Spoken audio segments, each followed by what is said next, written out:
Cartouche! Cartouche! Cartouche! Oh! Cartouche quoi! Ah! Voilà! Cartouche! Cartouche! Cartouche! J'ai des amis qui sont justement arabes et dont ma meilleure amie qui est tchadienne, donc plus noire qu'une arabe. Nadine Morano est une femme française qui dit parfois des conneries plus grosses qu'elle. C'est ainsi, il faut nous y faire. À son âge, on n'y peut rien, sinon lui conseiller une retraite chère à ses racines. Il y a encore 15 jours, Nadine idolâtrait un certain Nicolas Sarkozy, qui ne sait pas qui est la princesse de Clèves, un voyou tendance audiard qui balance des casse-toi pauvre con ou descend citer un homme à l'abri de ses bodyguards, mais au mépris de sa fonction. Nicolas, rejeton naturel du couple Balkany, imaginez l'éducation. Nico, tu vas au bureau, tu comptes les liasses, puis tu passes au vote. Un homme que même Silvio Berlusconi trouve vulgaire et avide, c'est dire. De plus, Nadine doit être la fille cachée de Dario Moreno. Sur une branche, une colombe. Elle voit du blanc partout, alors que dans mon miroir, je ne vois que du rose cochon, du glauque ou du gris. Mais du blanc jamais. Blanc, c'est la couleur de mes sanitaires. La France est un pays de race blanche. Nadine s'autorise à citer le général de Gaulle et invoque un bouquin d'Alain Perfit, un laquais du grand Charles. Autant interroger le patron.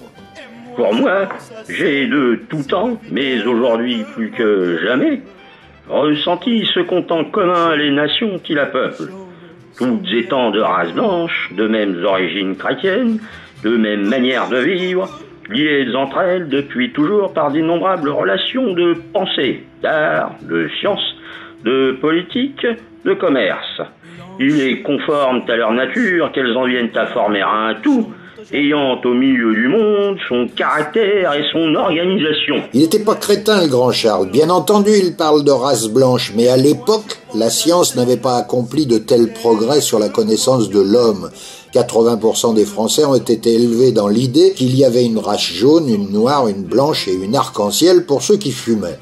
À l'époque, la race était un sujet banal et étudié, pas encore démenti par la science.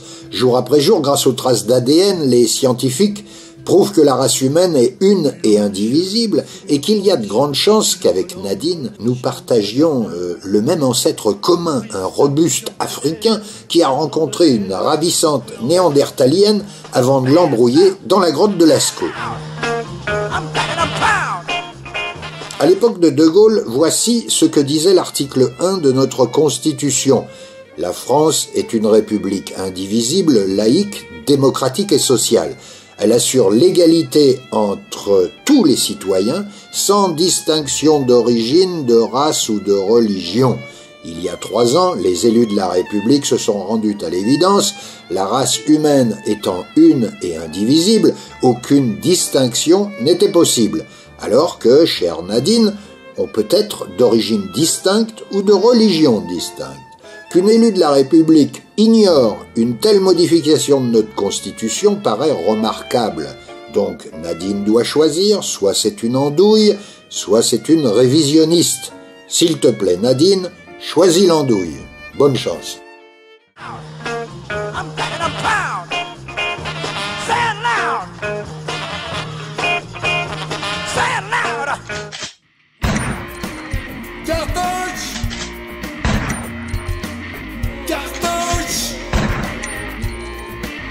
Cartouche!